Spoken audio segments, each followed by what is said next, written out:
ধর্মনগর হরি মন্দিরে দুঃসাহসিক চুরি। গতকাল রাত আনুমানিক রাত ৩টা থেকে ৪ ঘটিকার মধ্যে হানা দেয় চোরের দল। প্রণামী বক্স ভেঙে টাকাসহ মূল্যবান জিনিস নিয়ে যায় চোরের দল। সকালে এই ঘটনা চোখে পড়ার খবর দেওয়া হয় ধর্মনগর থানায়। ছুটে আসেন ধর্মনগর থানার পুলিশ। ঘটনা তদন্তে নেমেছে পুলিশ।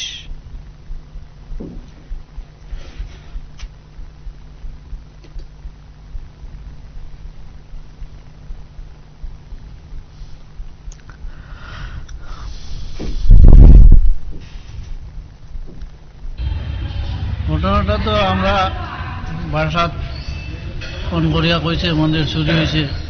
কোন মন্দিরটা চুরি হয়েছে? হরি মন্দির চুরি হয়েছে, তুমি আও। আমি আইছি তোমার 9:30 বাজে। আইয়া দেখি মন্দিরের দক্ষিণ দিকের দরজাটা ভাঙ্গা, এই তালাটা ভাঙ্গা, তালা কাঠটার নিচে ফালানো।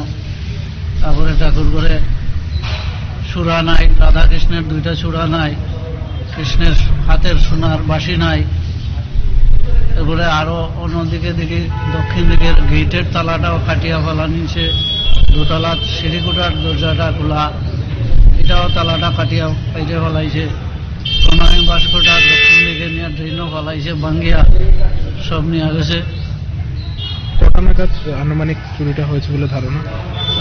আনুমানিক তো 3টার পরে হইব, কারণ আমরা তো আর এখানে থাকি না, এখানে সবাই দেখাই থাকে। তাই দরজা বাইরের দিকে লাগাইয়া রাখি দিছে, তাই বাড়িতে কষ্ট হয়েছে, অনেক দেরিতে বাইরেছে। তো 2টা দরজাও বাইরের দিকে বন্ধ করিয়া রাখি দিছে।